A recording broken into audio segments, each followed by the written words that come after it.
Mais en ce matin, eh bien, si Dieu me donne le don de la prophétie et je n'ai pas l'amour, je ne suis rien. Si Dieu me donne la capacité de prier, alléluia, avec les malades, et les malades sont guéris, si je n'ai pas l'amour, je ne suis rien. Alléluia, alléluia, alléluia. Si je le don d'opérer des merveilles, de miracles, si je n'ai pas l'amour, je ne suis rien. Car l'amour est le premier commandement. Car l'amour est la base des villages. C'est important pour comprendre cela. Et dans le verset 13, il dit, alléluia, 3 choses de mai. Le verset 13. Maintenant donc, ces 3 choses restent. Quelles sont ces 3 choses? Quelles sont ces 3 choses, l'Église? La foi, l'espérance, mais la plus grande de ces 3 choses, c'est quoi? Alléluia. Même si j'ai la foi pour transporter les montagnes, même si j'ai la foi, alléluia, pour résoudre quels que soient les problèmes, même si j'ai le don de la guérison, la foi qui est en moi, la foi que j'exerce, la foi, cette foi-là n'est rien si je n'ai pas l'amour. Car l'amour est plus fort que la foi. Alléluia. Oh, mes bien-aimés, dans ces derniers temps, eh bien, les gens cherchent l'amélioration de leur vie. C'est normal. Eh bien, il y a un enseignement sur une dimension de foi. C'est important. On parle de la foi pour résoudre les problèmes. On parle de la foi pour guérir les malades. On parle de la foi, eh bien, pour bloquer les expéditions. Mais il y a un manquement d'amour. Il y a une carence d'amour. Et en ce matin, Dieu parle à son église de près ou de loin pour dire de rentrer dans l'amour, l'amour vrai et sincère. Mais bien aimé, ce qui est plus fort, c'est l'amour. Et dans Colossiens chapitre 3, le verset 14, nous voyons cela. Nous voyons cela. Colossiens chapitre 3, le verset 14.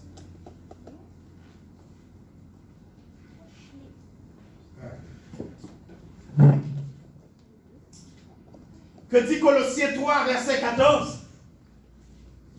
Mais par-dessus tout cela, revêtez-vous de l'amour qui est le lien de la perfection.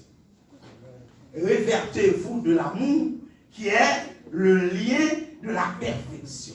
Parce que pour rentrer dans une autre dimension, il faut faire quoi? Rentrer dans une dimension d'amour. Alléluia. Le lien de l'amour. Mais bien aimé, l'amour est solidaire et l'amour est pratique, non théorique. Regardons dans 1 Jean chapitre 3, le verset 18, les versets 17 et 18. L'amour est solidaire. L'amour est solidaire.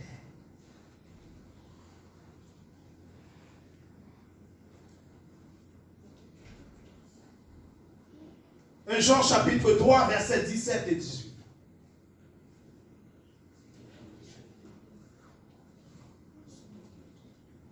Si quelqu'un possède les biens de ce monde, voit son frère dans le besoin et lui ferme son cœur, comment l'amour de Dieu peut-il demeurer en lui?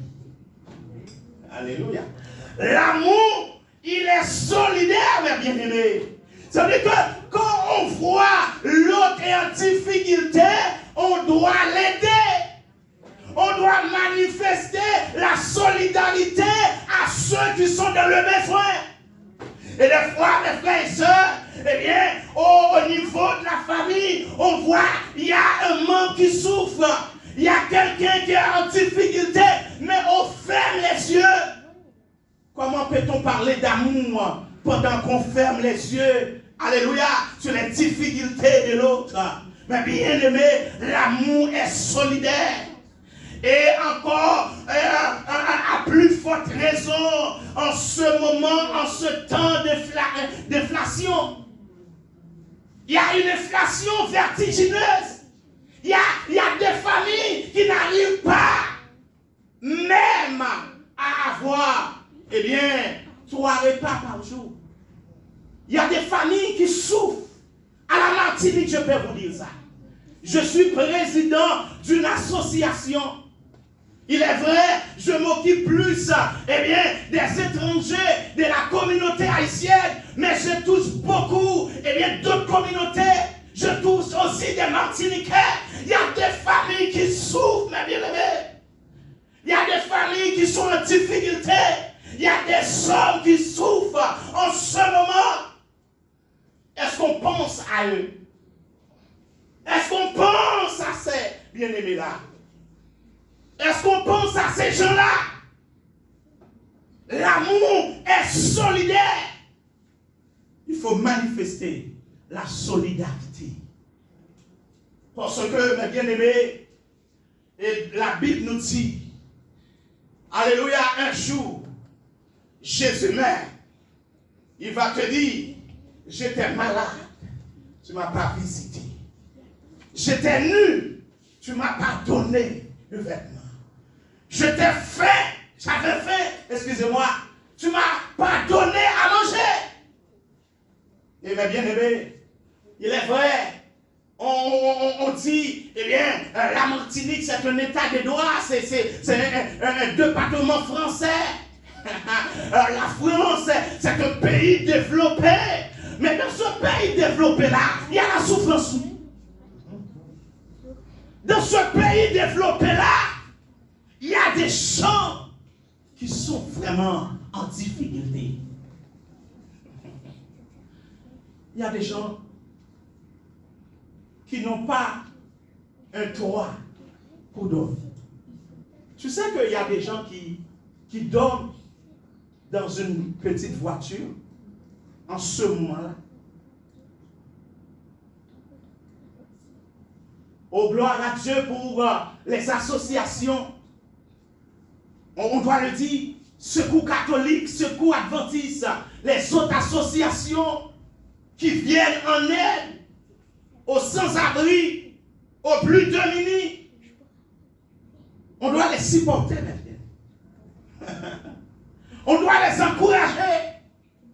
Parce que l'amour que nous parlons, il est solidaire. C'est la manifestation de la solidarité. Trop longtemps on parle de l'amour.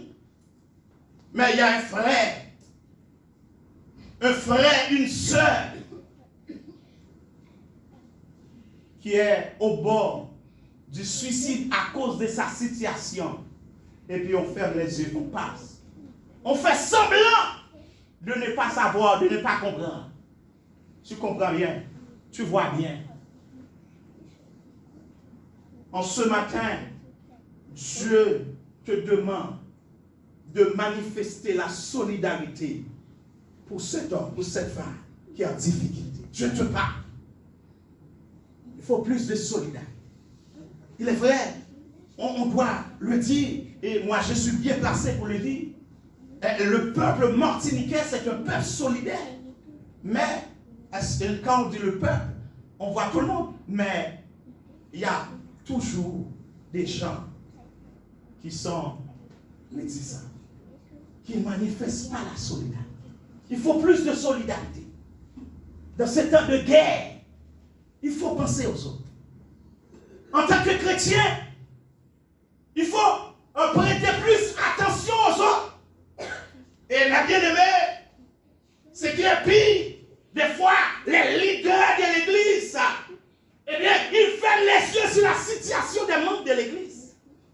Le pasteur devait être plus solidaire. Le pasteur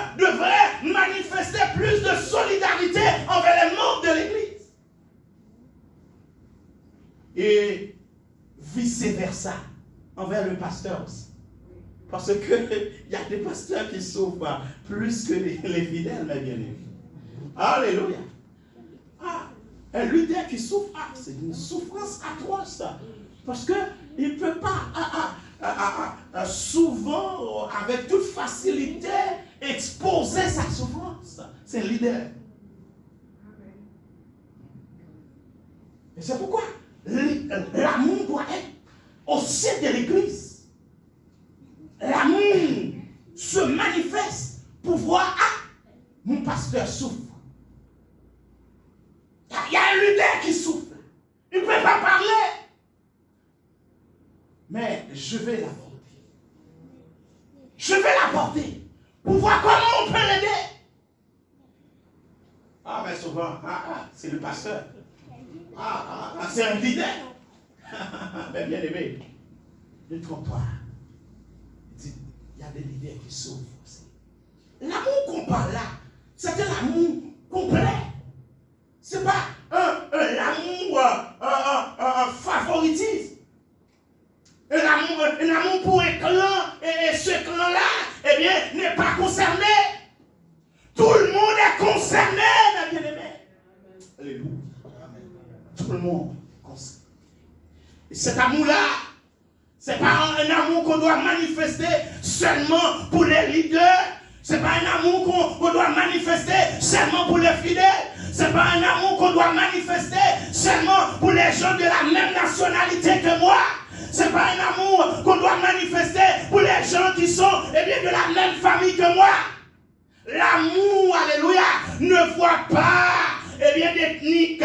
L'amour ne voit pas la couleur de peau. Alléluia. L'amour ne voit pas la nationalité. L'amour ne voit rien. Mais l'amour voit seulement une façon pour aider, une façon pour améliorer la vie de ceux qui sont. C'est ça l'amour. Et c'est ça l'Église a besoin dans ces derniers temps. Et on réalise, comme le serviteur de Dieu a dit, dans ces derniers temps, alléluia, dans les derniers temps, la foi du plus grand nombre se refroidira. Mais ce matin, je veux dire cette parole, l'amour du plus grand nombre est refroidi. Réveille-toi, ma soeur. Réveille-toi, mon frère. Réveille l'amour qui est en toi. Réveille l'amour, alléluia, que Dieu a planté en toi. Arrose cet amour-là. Arrose cet amour-là pour ta famille. Arrose cet amour-là pour ta femme, pour ton mari, pour tes enfants. Arrose cet amour-là pour tes amis. Arrose cet amour-là, alléluia, pour les prochains. Arrose cet amour-là.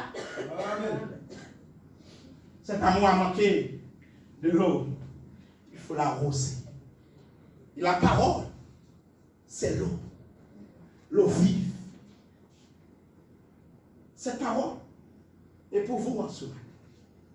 Mais bien aimés, nous devons prendre conscience que nous devons manifester l'amour vrai et sincère. Et pour clore ce sermon en ce matin, l'amour couvre des multitudes de péchés. 1 Pierre 4, verset 8. C'est tellement un verset qui étonne souvent des gens. Le bienfait de l'amour. La récompense de ceux qui manifestent un amour vrai et sincère. 1 Pierre 4, verset 8. On va lire ensemble, parce que ce n'est pas un verset commun.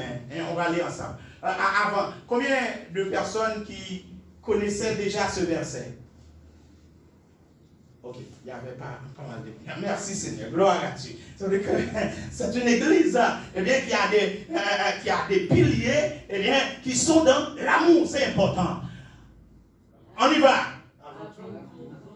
Ayez de l'amour les uns pour les autres, car l'amour couvrira un foule de péchés. Alléluia!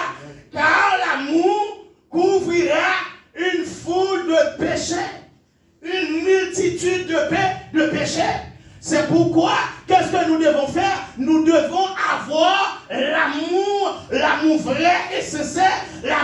pour son prochain, parce que mes bien-aimés, et des fois, eh bien, quand on manifeste cet amour, eh bien, puisque je suis solidaire dans l'amour que Dieu m'a demandé d'exercer, je vois la situation de la personne, eh bien, j'essaie de l'aider, je l'aide, eh bien, pendant que je l'aide, Dieu voit, alléluia, ce que je fais, eh bien, certainement plus devant, eh bien, j'allais trouver, et je me trouvais dans une situation difficile, Dieu m'épargne de cette situation. Parce que je pensais, bien avant, à quelqu'un qui était en difficulté. Dieu a des récompenses toujours pour ceux qui pratiquent sa parole. Mais bien aimé, l'amour, eh bien, couvre une multitude de péchés. Certainement, il y a des fois, eh bien, nous avons péché contre Dieu, nous avons fait des choses, mais puisque nous avons l'amour en nous, à ne pas oublier, pour que nous soyons enfants de Dieu, c'est cet amour qui a été manifesté. À ne pas oublier. Ça veut dire que malgré que Jésus a donné sa vie par amour pour que nous ayons la vie éternelle, ça veut dire que pour que eh bien, nos péchés soient pardonnés, que nous soyons rachetés du péché, mais malgré cela, nous faisons des choses qui sont contraires à la volonté de Dieu. En d'autres termes, nous péchons contre Dieu. Mais puisque cet amour-là qui nous a rachetés, ce sacrifice-là a été manifesté par cet amour, et nous vivons dans cet amour. Dieu nous pardonne parce qu'il voit son amour, alléluia, est dans notre cœur. Gloire à Dieu. C'est pourquoi l'amour couvre une multitude de péchés, ma soeur. Pratique l'amour vrai et sincère. Aide les frères, aide les soeurs, aide ceux qui sont dans le besoin. Dieu va vous combler de sa grâce et de sa bénédiction, car c'est lui qui vit dans l'amour, vit dans la joie et dans la gloire de Dieu. Vivons l'amour. Que Dieu vous bénisse en ce matin.